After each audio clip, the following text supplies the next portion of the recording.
Tänane teema on, kui ei taha Jumalat kuulata.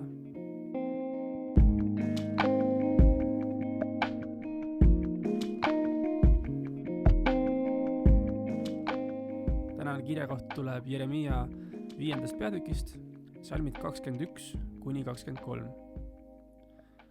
Kuulge ometi seda, rumal ja südametu rahvas.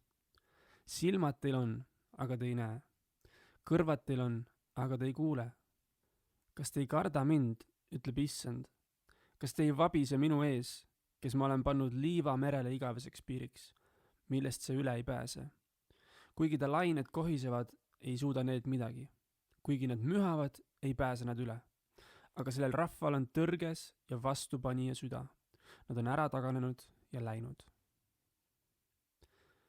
Mitte tahtmine Jumalat kuulata on kõige otsesem patu tagajärg. Kui Jumal on ainuke, kes tahab meie jaoks parimat, siis miks me ei peaks teda kuulama? Enne kui Aadam ja Eva olid võtnud ampsu keelatud viljast, käisid nad mööda Eedenit koos Jumalaga. Nad jutustasid ja nautisid koos olemist.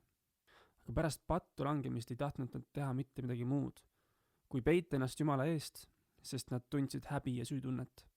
Ja see on patuvili, mis eraldab meid Jumalast ja paneb tundma, et me ei ole väärt tema armu ja tema ligiolu. Selles olukorras ei taha Jumal mitte midagi muud, kui seda, et jookseksime taas tema kätte vahele. Ta on valmis meid avasüli vastu võtma, sest ta armastab meid tingimusteta.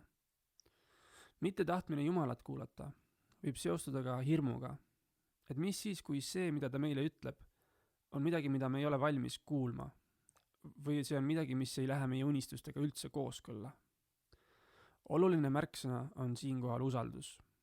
Me peame täielikult usaldama, et meie looja teab, kelleks ja mis eesmärgi jaoks ta on meid loonud. Et isegi kui me ei ole valmis selleks, milleks ta meid on kutsunud, annab ta meile õigel hetkel varustuse ja ka igatsuse. Mulle meenub sellega üks lugu ühest abielupaarist. See on natuke ekstreemne lugu ja ekstreemne näide, aga ma tahaks seda jagada ikkagi. Neil oli kõik justkui olemas. Hea sissetulek, hea sõpruskond, ilus maja, mis iganes meile võib tunduda siin elus #goals. Ühel pühapäeval käisid nad kirikus ja keset jutlust juhtis püha vaim pastorit nende üle profeteerima. Et Jumal saadab nad Hiina, ehitama üles midagi erilist tema laste jaoks. Ja püha vaimu vägi oli nii suur, et nad kukkusid keset koguduse põrandat maha. Ja ärkasid üles koguduse liikmete keskel, kes nende üle palvetasid. Nad tundsid tohutut nälga Jumala sõna vastu ja seda, kuidas Jumal tõesti kutsub neid kogu oma maise vara maha müüma ja kolima oma 3 väikse lapsega Hiina. Ja Jumal varustas neid seal samm-sammu haaval rajama hooldekodu puuetega lastele, kus nad täna kannavad hoolt 100 laste ja üksikemade eest, pakkudes neile armastust, hoolt ja osadust. Ja see on nii ilus näide sellest, kuidas Jumal võib täielikult muuta meie igatsused ja asendada need millegiga, mis meie südameid päriselt täidab. Ja see võib olla väga hirmus. Minu väljakutse täna sulle on see: küsi Jumalalt, kas on midagi, mis sind temast kaugemale viib. Palvetame.